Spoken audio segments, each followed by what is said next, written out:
En attendant, le Standard champion accueillera de son côté Dender dans le stade de Sclessin. Un événement ce soir, la présence d'une Lada rouge de 1983. C'était un défi lancé par le directeur général du Standard. On va comprendre pourquoi avec Sébastien Prophète et Xavier Preya. Une Lada aux couleurs du Standard et qui date de 1983, année de sa précédente victoire. Luigi règle les derniers détails, contrôle le moteur avant son départ vers Sclessin. C'est une dame qui roule beaucoup, donc on la répare et puis on est parti. Une perle rare dénichée par Michel. Durant 4 jours, cet homme a parcouru les garages car le directeur général du Standard avait lancé un appel sur Bel RTL pour retrouver ce modèle.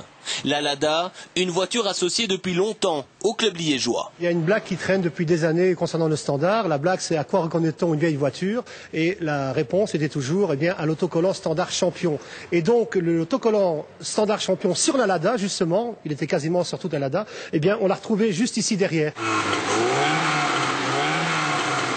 Ce soir, Luigi conduit la voiture jusque Liège. Pas question de rouler trop vite, 90 km/h, pas plus, histoire d'éviter tout incident mécanique. Aux alentours de 20 h, quelques instants avant la rencontre Standard-Dender, il va faire une entrée remarquée dans le stade.